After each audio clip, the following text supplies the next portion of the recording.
All right. Hi, everybody. It's our CFB Talk 85. My name is Bobak Hyeri, and I'm going to be joined by my co-host, JD Moore. And we're going to have a special guest today. We're going to have Andy Staples. Andy Staples, many of you know him. He's a writer for The Athletic, radio on SiriusXM, podcast The Andy Staples Show and Friends. And prior to joining The Athletic, he covered college football for Sports Illustrated for over 10 years. He's got a nice history, really interesting one. We're going to actually ask him about some of his earlier years. JD, are you up here? Yes, we are up here. Very excited to be talking with Andy today, a longtime fan, at least right here, for Andy Staples' writing, everything that he's written, especially not just about college football, but food, culture, everything else that he's had, especially as an athlete himself. He, of course, was a walk-on lineman during the Steve Spurrier heyday of the Florida Gators when they won that 96 national championship. I'm sure we'll talk to him a little bit about that as well, but fantastic columnist, fantastic radio host. Very excited to be hosting him here in just a moment. I know Andy's going to be up any second. I actually was just chatting with him in DMs, so we're going to have him up here in a moment. Lots of things we're going to talk to him about. Actually, we just read, he had an article about Oklahoma football, and I know JD and I were discussing it offline before we came up tonight. And it was interesting. It was about the struggle that the Sooners are facing and whether or not it's going to be what sort of defines them and helps them sort of build up again as they head into SEC play. What did you think about that article, JD? Well, first and foremost, again, I am a TCU alum, so anytime I get to hear anything about, TCU being able to force somebody else to go into a hard reset, always going to delight in that. But it's a fantastic breakdown of taking a look at, some of these programs that have turned into these world beaters, especially like in Alabama that needed a 2007 season with losses to ULM and Nick Saban requiring his boosters to really get into what is needed to build a national championship contender. Andy Staples makes a very strong case that this was the moment that Brent Venables needed.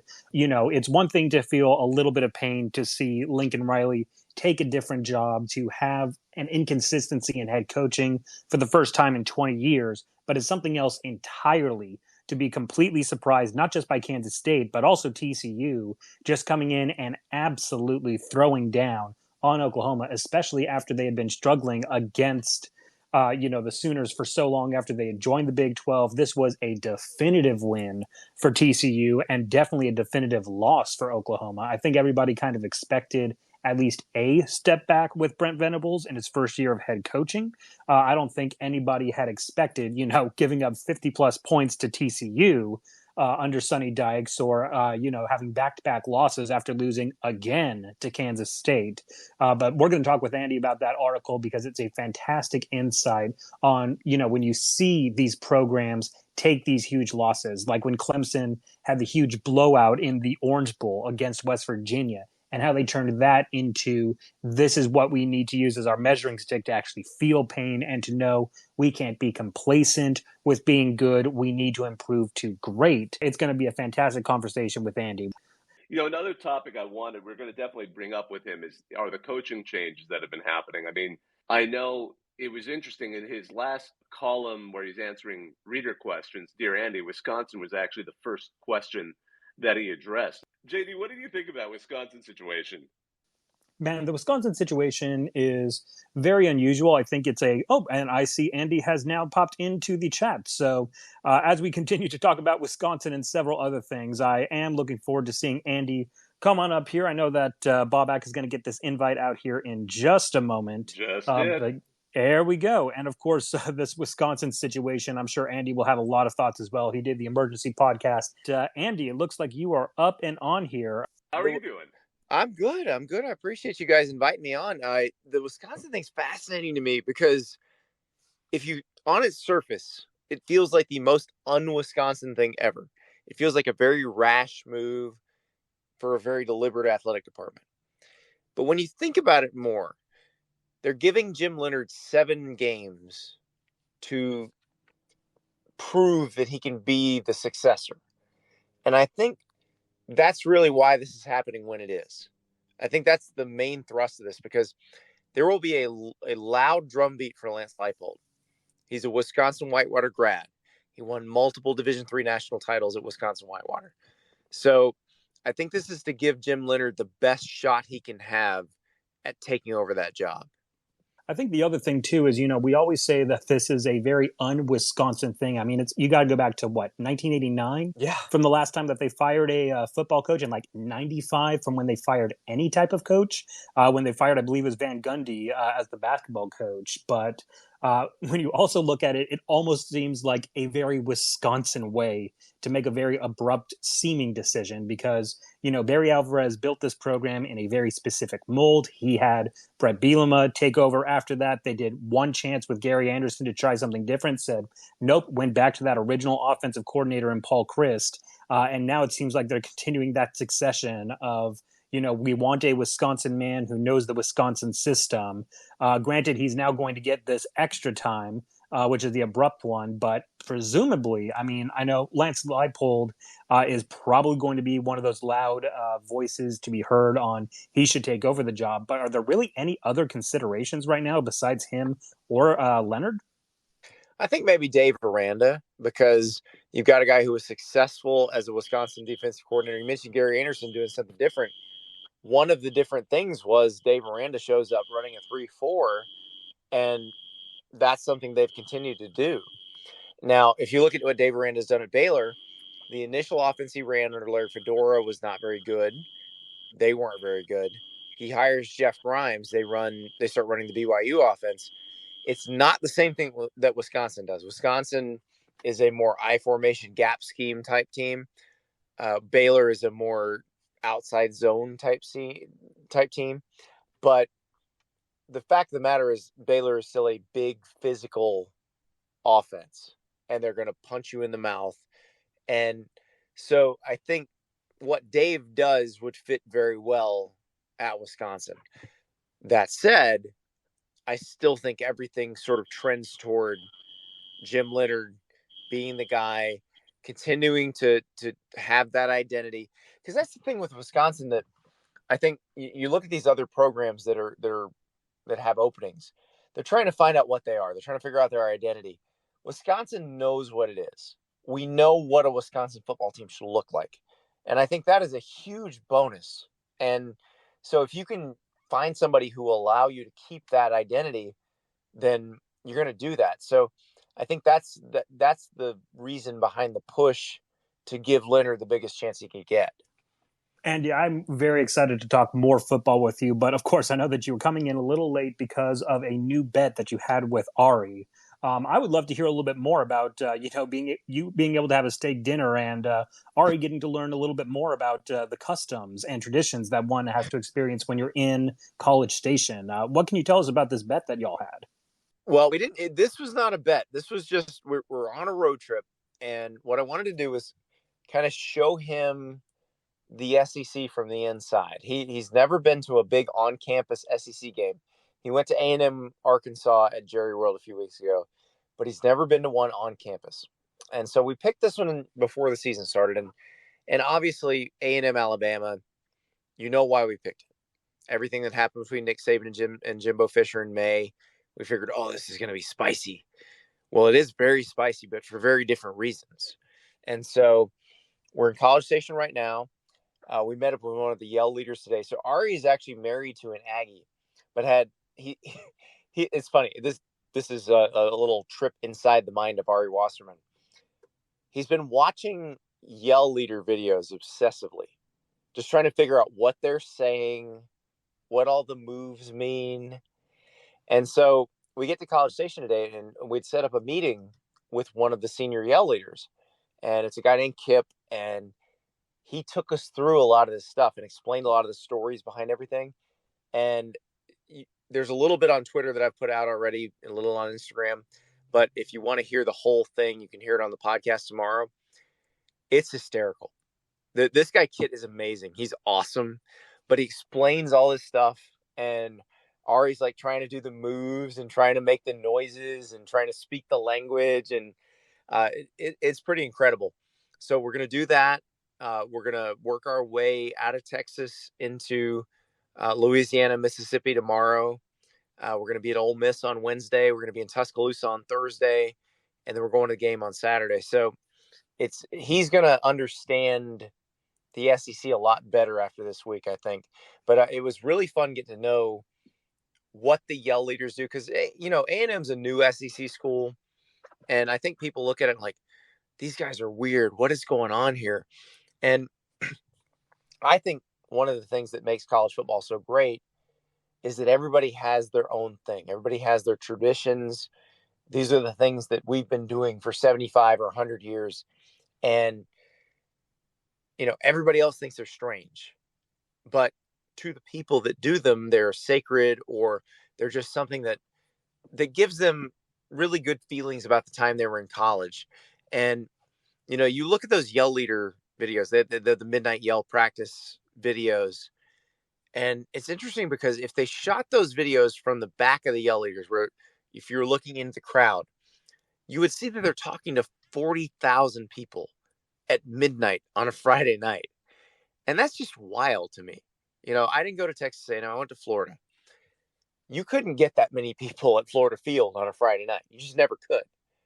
But at Texas A&M in College Station, the bars empty out at midnight, and they're at midnight yell, and they're listening to these crazy, corny stories that the yell leaders are telling, and they're doing all these crazy, weird, predetermined movements.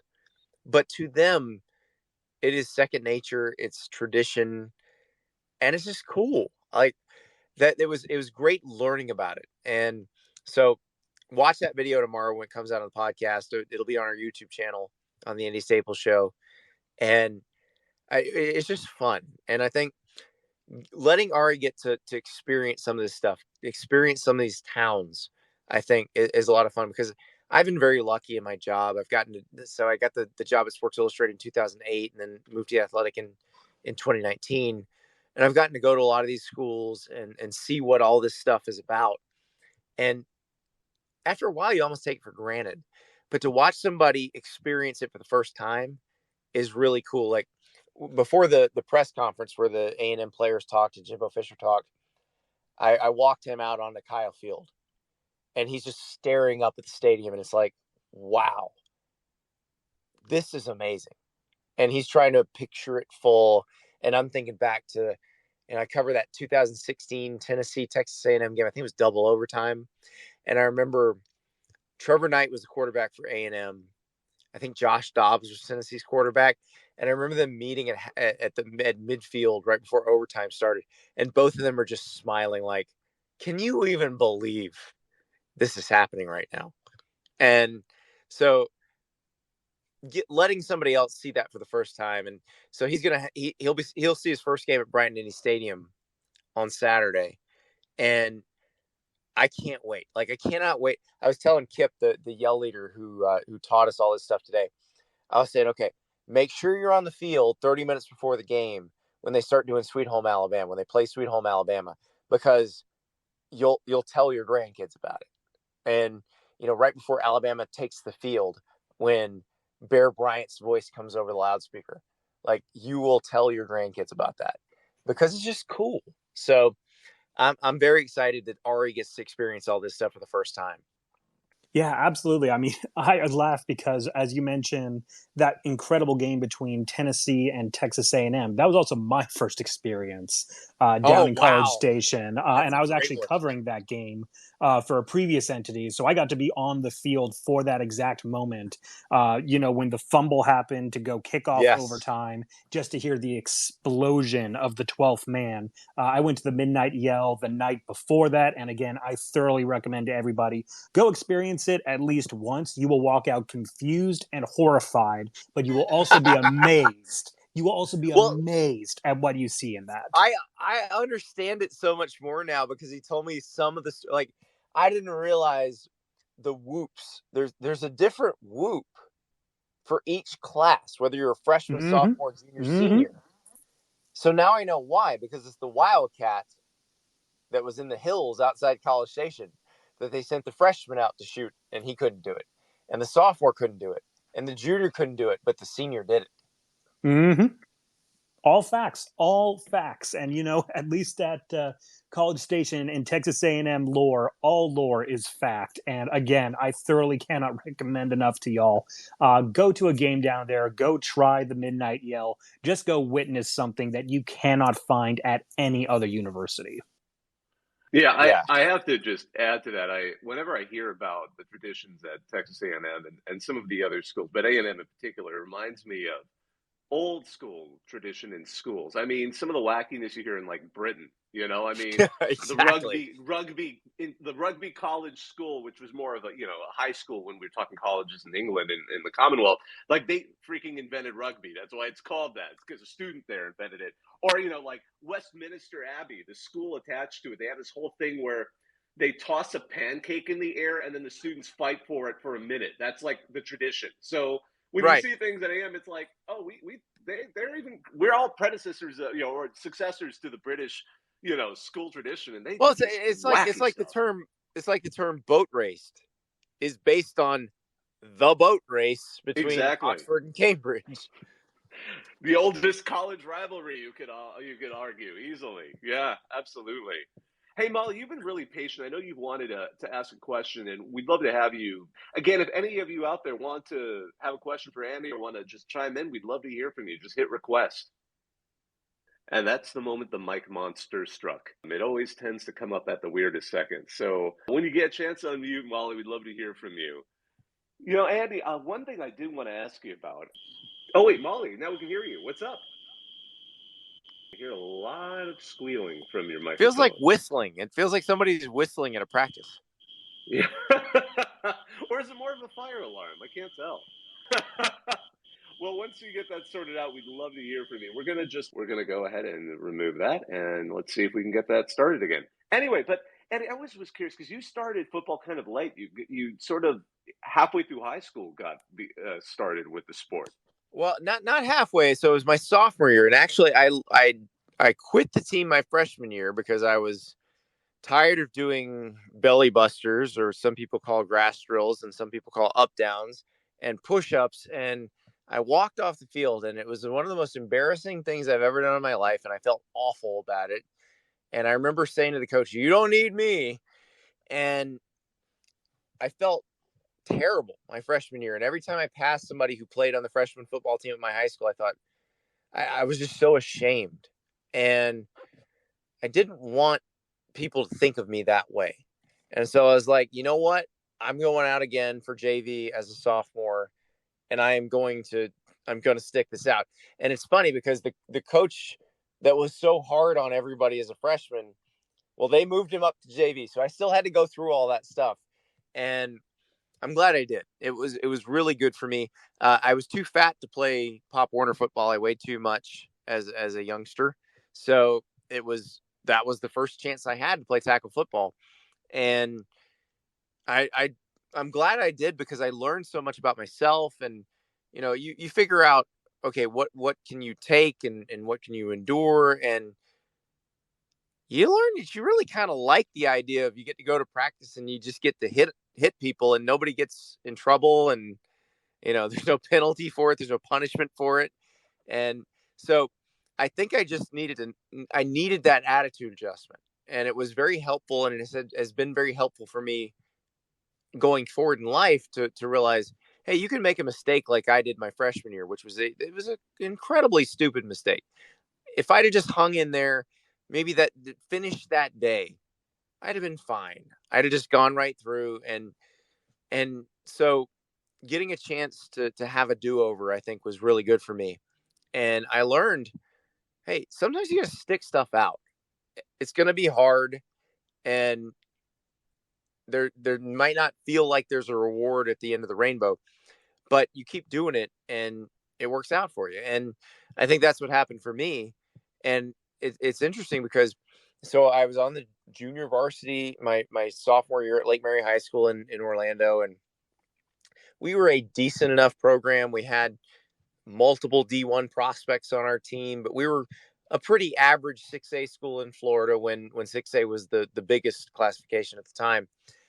And I kind of figured out as a junior in high school, okay, I might be kind of good at this. And that was a very interesting revelation, because we had, like, our left tackle that year had like 75 scholarship offers, and he signed with Florida, and our best D tackle signed with Georgia.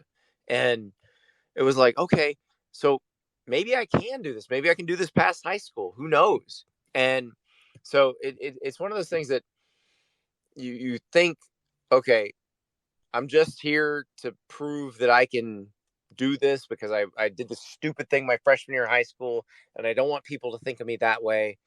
And then you realize, oh, I kind of like this. Andy, it sounds like you almost had a little bit of a hard reset yourself when it came to your football life.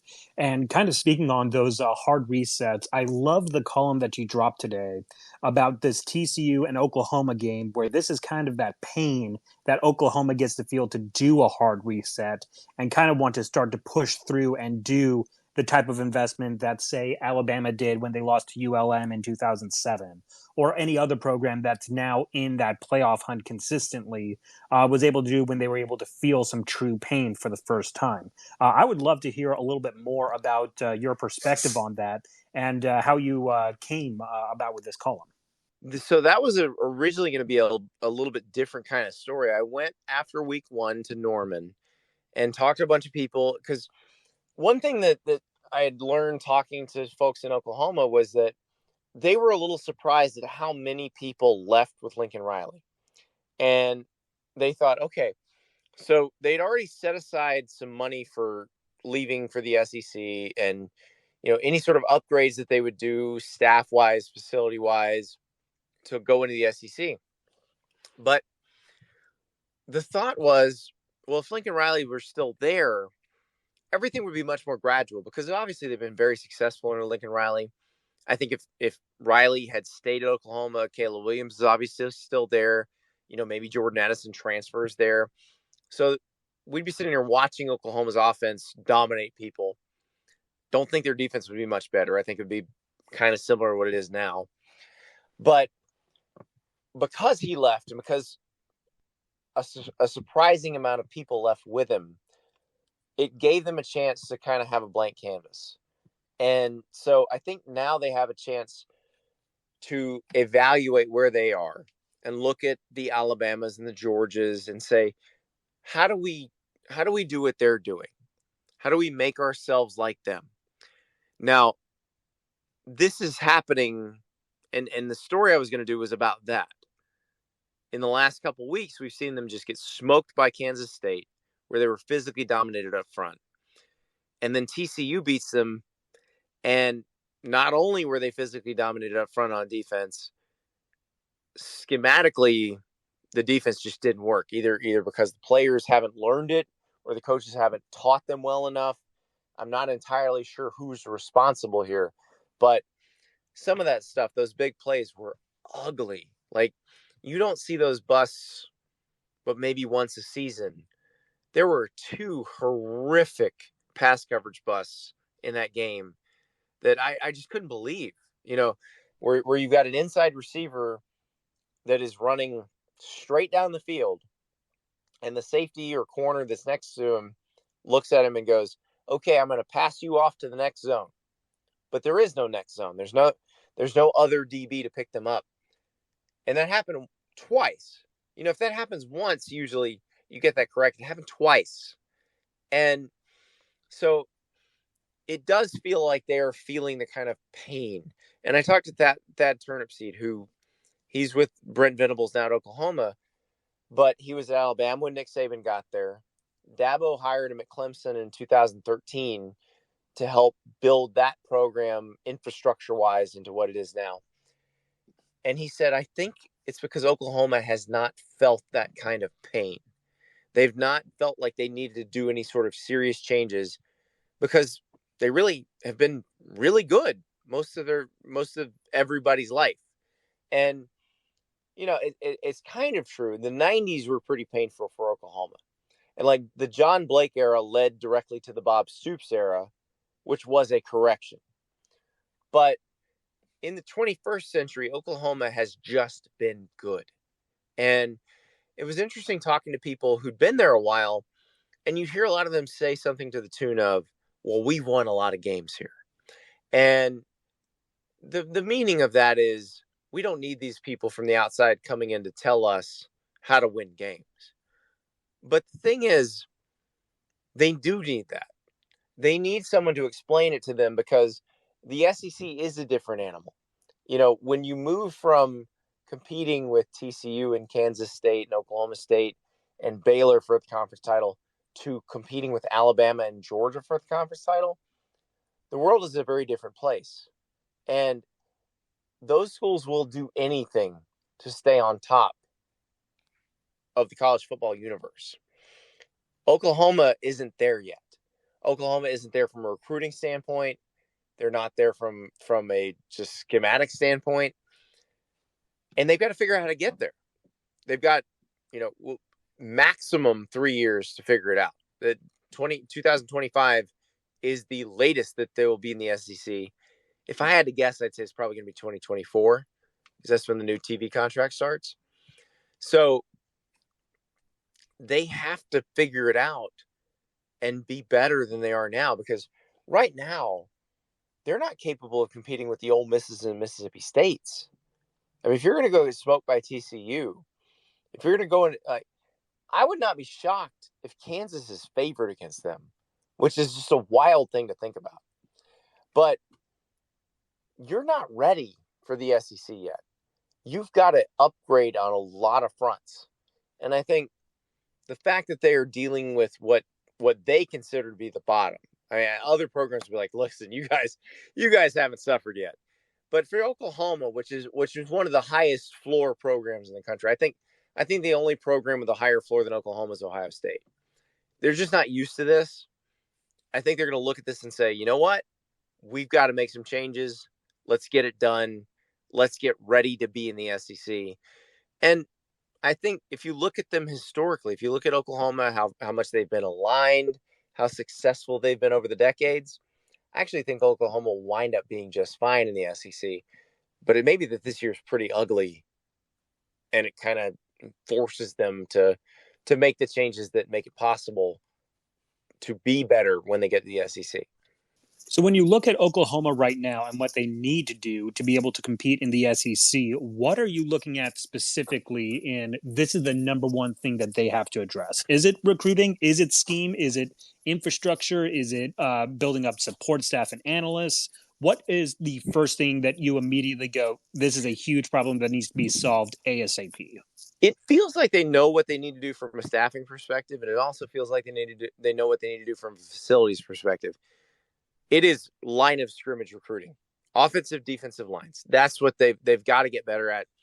And I understand why elite defensive line recruits have not wanted to sign with Big 12 teams over the past 5-6 years. It makes sense. They're not producing a ton of NFL players. That a lot of the old Big 12 offenses were kind of catch and throw offenses. So there wasn't much you could do, even if you were a good defensive tackle, a good edge rusher, there wasn't much you could do to get to the quarterback. That has changed. I will say that. So people don't watch much Big 12, probably think it's still all air raid. It's not. It's the most schematically diverse league in the country. There's a lot going on there. There's you see a little bit of everything offensively and defensively there now. But they've struggled to recruit good defensive linemen at those schools. I think you look at Baylor's defensive line, and they got Apuika as a transfer from LSU because he was following Dave Aranda. They grabbed Jackson Player as a transfer from Tulsa. You look at those guys and you go, okay, that looks like a quality defensive line, but you don't see that as much around the Big 12. Oklahoma has got to figure out how to get that. And Brent Venables had to go get a true nose as a transfer from Tulane because they just didn't have one. Alex Grinch was not interested in having a 330-pound nose on his defense. It wasn't part of his scheme. And he was a guy who, he'd had success with 225-pound Hercules Mataafa at Washington State as a D tackle. And so he thought, okay, I can make this work. And you play Perry and Winfrey basically out of position. And you say, well, he's athletic, he can do this. But he should have been a 3 technique. He should not have been worried about playing nose. I mean, this is how they've got to change some things.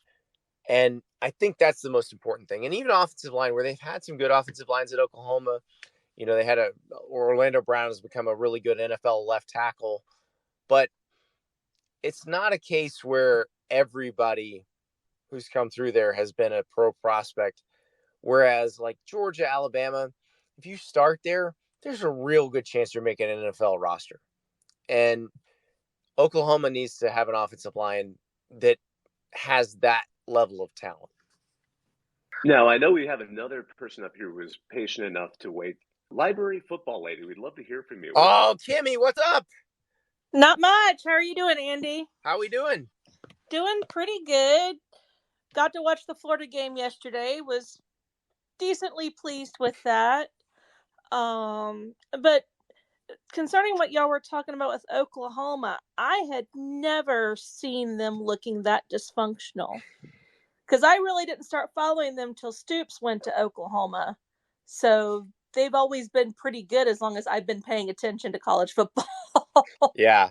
I think so. Defensively, they've been bad. We've seen them be bad. 2018, the defense was legitimately terrible, but the offense was historically good. So it was hard to kind of parse the two and realize, okay, one side of the ball is horrible and one is great. In this case, when they lose Dillon Gabriel, the offense becomes pretty pedestrian. And so you see just how bad the defense is. And you cannot be that bad on defense when you are average to below average on offense. So I think that's the fear there. Is it looks like he's going to be a while before anybody sees Dillon Gabriel again. So I don't know what they do. I just it bothers me that they can't, from a teaching and schematic standpoint, just get these guys to play their assignments and do what they need to do. One of the things that it feels like watching the K-State game and watching the TCU game, their defensive ends and linebackers, whoever winds up being read in the read option, they're crashing so hard. Like, I'm going to get the back or I'm going to get the quarterback. They make the quarterback's decision to keep or give the ball away so easy for him. These are things that can be taught. This is not something you can say, well, Alex Grinch didn't leave us any talent, so we're just not going to be good. No, you're getting paid millions of dollars if you're Brent Venables, if you're Ted Roof, the defensive coordinator, to be better than this. And that's the part that bothers me a little bit. But, if Quinn Ewers winds up playing for Texas this week, I worry a lot about that Oklahoma defense because the Texas skill talent is excellent. Texas is going to hurt them. Yeah, I mean, but it's one of those weird things, Kimmy. Both of those teams are going to be so up for that game. This is one, like, even when Texas couldn't beat very average Big 12 teams or Kansas, yeah, like when they're struggling against TCU under Gary Patterson, Texas got up for Oklahoma. So Texas will be up, Oklahoma will be up. You will see these teams at their best. So it may not look like, based on what we saw last week, because you'd assume, based on what we've seen so far this season, I know Texas lost to Texas Tech, but based on how they played against Alabama, how they looked against West Virginia, you think, okay, they're going to be able to move the ball pretty consistently on Oklahoma. Obviously, it looks that way on paper. I do feel like once you get to this game, when you get into the Cotton Bowl, you can't always predict it that way. So I think this will be the most up we see Oklahoma for the rest of the year. If it's not good enough, that's scary because that following week, I never thought I'd see this, but there's a real good chance Kansas would be favored against Oklahoma that following week. I'm loving this season so far. It's been so good. So weird. the top like 3 or 4 have stayed pretty stable, though Georgia trying to lose to Missouri was really weird, and I was really rooting for that to happen. Yeah, I think Missouri. Oh, trust me, we all were. We all were. I don't know if I'm just trying to help the Gators get an easy SEC first win. I'm thinking Missouri may have shot. Like between the Auburn game and the Georgia game, they're gonna be like, Oh God, what else what do we have to do to finally win one of these things? Let's forget it. Just forget it. But was that the closest they were going to get to the Calzada playing out of their mind moment? oh my God, I'm glad you mentioned that, because so I'm in College Station. I was at the Texas A&M press conference today, and I was on CFBstats.com looking up the Zach Calzada game log passing stats from 2021. If you ever want to see one of these things does not look like the other, call that page up. It's incredible. Oh, That's great. Hey, Alec, you've been really patient. We'd love to hear from you. Thanks, guys. Hi, Andy. My name's Alec. I graduated from the University of Illinois in May with a journalism degree, and I'm fortunate enough to cover Kansas State now for Rivals. Woo! But I was wondering what your biggest tip or piece of advice would be for someone who's young and wants to be as successful as you are in this industry. Everybody matters. Everybody you meet matters. Talk to everybody. Get to know everybody. Like when you're covering a team like Kansas State, when you're on a beat, get to know everybody you can. You know, every person you get introduced to, make sure you remember their name, try to get their phone number, and just remember that person you meet who is young and maybe doing something that is probably menial in the grand scheme of things, that person could be very important someday. And they will remember if you were nice to them, if you were kind to them, if you respected them. And they will also remember if you were a jerk to them. So I think that's the most important advice I could give. If you handle everybody like that, you're going to be fine. Thank you. I appreciate it. Looking forward to listening to your show tomorrow. Good luck. Thank you. Oh man, Andy, that is like, I love that advice, I have to say, because that's what I teach as well. Some folks at different levels of their college careers, and I always tell them, like, look, you got to network, but networking is just like get to know people, get to like people, but also you can't so many of these people you think are nobodies will then become somebodies. Well, and I've had it happen both ways. People I was nice to, and then people I was a jerk to, who've been like, "You were an asshole to me when I was 18 years old." And I'm like, "Oh God, I'm so sorry." And you realize that it all matters. Every single interaction matters. Absolutely.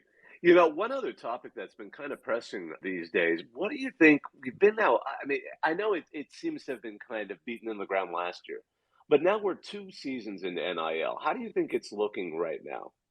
So I think we're getting closer to it sort of finding its level.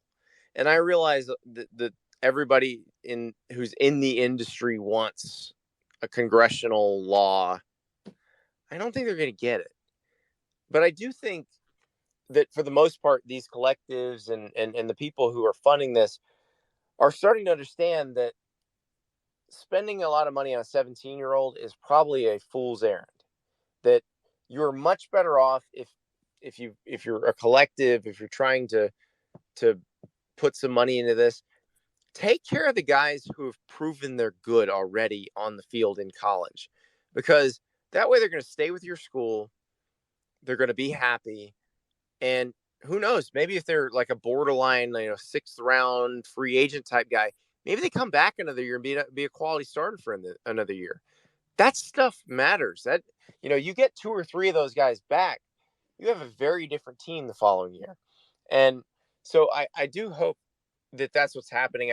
I anecdotally, it seems like that's what's happening when I talk to people from collectives and I talk to athletic directors and coaches. It does seem like, there's that one crazy quarterback contract out there, but it feels like not many other freshmen are recruits are getting that sort of deal. And I think that's smart, because I think committing a bunch of money to a 17-year-old who hasn't proven anything yet, it's a very risky investment, and you're probably not going to get your money out of it. And yeah, I think that wisdom is absolutely right there. And I think that's why I love college football as much of a sport as it is, because, you could always talk about the NFL and parity, or you could talk about the pros being pros. But at the end of the day, it doesn't matter if you're in Alabama, a Georgia, an Ohio State, or others, some kind of like killing machine. At the end of the day, you still have to get roughly about 115 unpaid asterisk, 18 to 22-year-old men to be coordinated, put together a simple plan. And, as a former 18 to 22-year-old man myself, I know how incredibly impossible that is to do on a I regular. was an idiot when I was that age. Like, I can't even imagine trying to deal with 115 of those idiots at once. And let alone not even just dealing with them, but making sure that they stay successful in all the things that they do to make sure that they're winning football games on Saturdays. I think that's why I love the chaos of college football. That's why I love being able to see that any team could be upset at any time. I mean, granted, you're always going to have your favorites, but you're always going to see a situation where, Ohio State goes and plays a game in Kinnick Stadium and gets 55 posted up on them. You're going to see incidents of, Georgia goes to Mizzou and suddenly they're praying for a touchdown in the fourth quarter. You're going to see instances like that just because of the nature of this sport. But in a very similar vein, I think a lot of people are kind of looking at this landscape for this season. And as much fun and chaos as it is, it kind of still seems right now that it's going to be Georgia, Alabama, Ohio State, and pick a wild card for that fourth playoff spot. If we were to be able to put a magic wand over the remainder of this season, what would be the chaos that would be most plausible and fun to see? I'd say Tennessee winding up being the best team in the SEC East. That would be the chaos that would really make this fun. And I don't know if that's possible. I do think watching Georgia the last couple of weeks that if they play the way they did against Kent State or against Missouri, they could lose to Tennessee. And I don't know if that necessarily means anything because Tennessee would have to be good against everybody else too. Like they'd have to beat LSU. They'd have to beat Kentucky. But that's a fun team to watch. And, we just assume that Georgia would dominate in the East. And maybe they still will. They're certainly the most talented team in the East. But what we saw against Missouri for 3 quarters suggests that on the right day, you might be able to get them. So I think if that was the case, that really spices things up, especially that fan base that has suffered through all those coaches that didn't quite get it. And now they're in a place where not only are they winning, but they're winning in a very fun way. Like, I think that would be pretty crazy. Would there non-SEC craziness that we could see again? Because I think another one for me that also would be absolutely wild is Michigan goes and for a second time beats Ohio State in order to just throw the Big Ten in disarray of who's going to be that playoff contender coming out of there as the champion. What are the odds of some kind of craziness like that happening in the Big Ten? So I think with J.J. McCarthy running the Michigan offense, you could see them put up a lot of points on everybody going forward, including Ohio State. The question I have is their defense capable of limiting Ohio State the way they did last year? I think, Ojabo and Hutchinson made C.J. Stroud absolutely miserable last year. And I realize that the current Michigan D-line is pretty good, but I don't know that they're capable of limiting Ohio State's offense the way that the one last year did. Because I do think Michigan's offense will be pretty good. The problem is Ohio State's defense is now better than it was. So, I'm going to need to see it. I realize that Michigan kicked their butts last year, but given the recent history of that series, I'm going to need to see that be competitive against Ohio State before I believe it. Andy, we want to respect your time. It's been about 45 minutes. Do you have a couple of extra minutes, or do you need to take off? I know it's let's been really go. By the way, I've been asking, how are you doing? I mean, it was pretty chaotic last week. Mm-hmm. How was it for you? Oh, as far as the hurricane goes, we were very lucky. I live near Gainesville, and so everything hit very far south of us. We have some friends that had to deal with a lot more serious stuff than we did. And, I'm very blessed that we didn't have to deal with too much. And so everything is going very well. I mean, life's good. The job's good. And I can't complain. One thing I've been curious about, I know I've read interviews with you talking about that transition from being a walk-on during probably the most, luck-wise, that was a pretty awesome year to be a walk-on at Florida Very in lucky. '96. And then the decision to transition, to a more career-focused path and having to leave football to become a sports journalist. at the University of Florida and becoming a stringer at local papers. What was that like? What were those? Because it kind of goes back to what Alec was. I thought I always find those kinds of questions interesting about not only what could you give guidance for someone who is starting out, but what was your process starting out? What did you Well, learn in those initial years? it was actually pretty easy for me to decide at the time because there was no other way to break in to what I wanted to do professionally.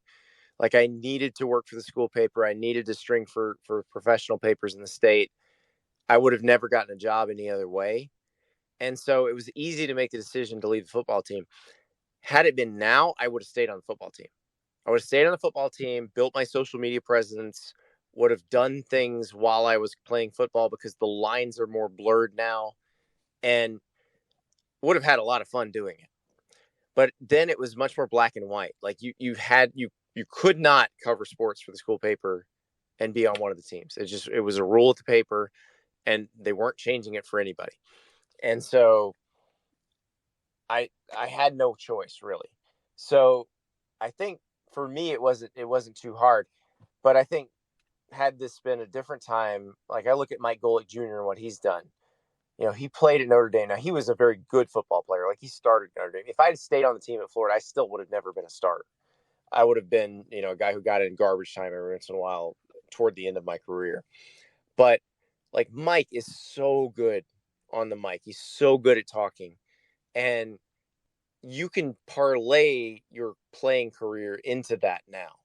And back then, if you wanted to do it, it was much harder. Like you had to be really, really good on the team. And then maybe you get an audition at one of the networks. But I was never going to be that good. I was a very good writer. And so I knew that I had a chance that if I worked at the school paper and worked my way up, that I could get a job at a newspaper and then eventually become I think we may have had a mic cut out on Andy there for a second.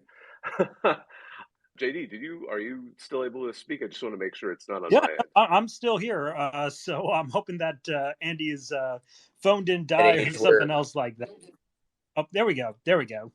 Oh, I'm Oh, he's back. coming Sorry, back. my wife was trying to call me, but yeah, it would No worries. it would have No worries. been much more interesting in the internet age where I was talking about to somebody about this earlier today.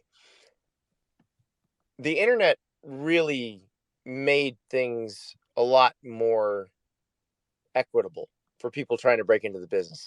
You know, before you had to cover high schools, you had to kind of work your way up, or you had to know somebody. And I remember, like when I was covering Florida in the early 2000s, that was when Spencer Hall was just getting started doing his blog at Every Day Should Be Saturday. This is when he still had, Oh, it was yeah, awesome. I he still remember had when a he day started job. that. You know, I believe he was an intake counselor for refugees. Like he had a real job. And I remember reading his stuff and thinking, this guy is so much better than me and most of the other people who are getting paid to write. Like, why do we have all these barriers to entry to this industry? Like, this guy belongs because he's good. And I think the internet took a lot of those barriers to entry away. So it's a very different environment now, where if you have a passion and a talent, you can get it out there and people will find it. You know, Eddie, as you got started, I just wanted to follow up. You know, you were probably going back and interviewing some of your former teammates Yeah. almost immediately. How was I that got yelled transition? at one time because they'd given up.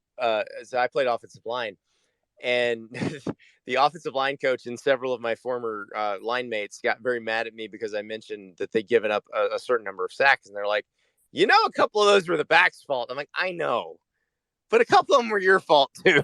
Like, so I'm sorry, I have to point that out. But no, it was fine. Everybody was pretty cool about it because I think, you know, those guys understood that I knew what they were dealing with. So I was not going to try to criticize them unfairly. I knew what, you know, I knew they were going to class. I knew how hard it was to manage all that time and figure out what to do. And so I've tried to do that as I go forward.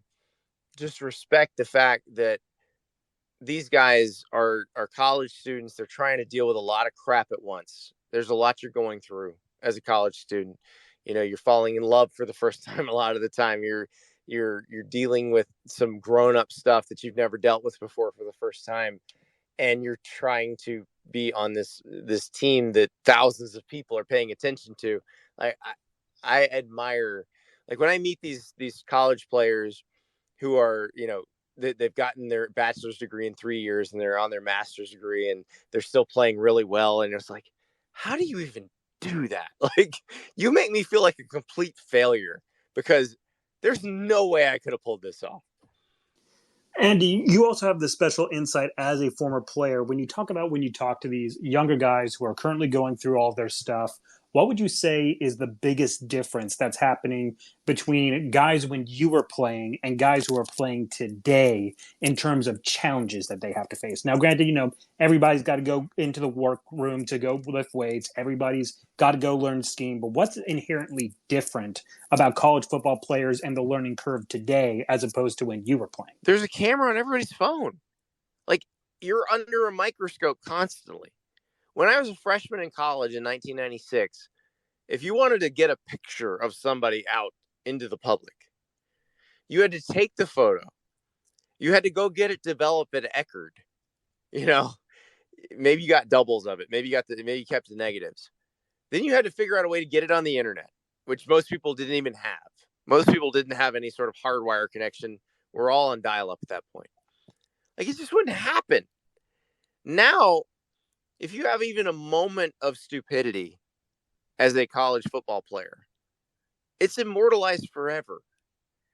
And I feel like that's a lot of pressure to deal with because everybody's watching you and everybody can instantly put everything on the internet. Absolutely. I keep thinking about things I wrote in that era. I mean, I think we're very close in age, Andy. So I'm just thinking about the stuff I wrote in the 90s, and I'm like, my gosh, I was so stupid. Oh, and I'm so glad the archives of the school paper at Florida have been purged, so you can't read what I wrote. It's fantastic.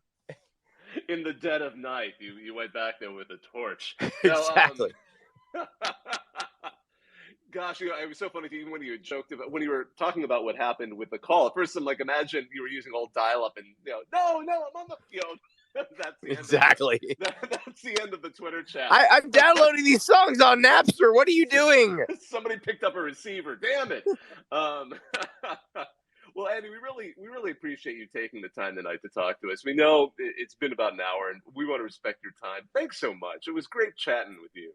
Oh, it's a pleasure. I lurk on the subreddit sometimes, so I'm fascinated to see what everybody's talking about, and that's one of the things that helps me do my job is understand what everybody wants to know about, what everybody's talking about, and so you guys are a valuable resource for me, and you're a valuable resource for us. So thanks again. And for those of you out there, obviously Andy Staples. You can find him on The Athletic Radio on SiriusXM. He's got the podcast, The Andy Staples Show, and Friends.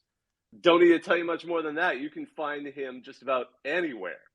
I just wanted to, as we're kind of closing this up, I wanted to thank all of you who were able to call in. That was some great chat from, especially Alec and Library Football Lady. That was great to hear from both of you. This was our CFB Talk 85. My name is Bob Ekhayeri. My co-host is JD Moore. Thank you all for joining us. It was great talking to you all. And now I'm going to hang up and listen.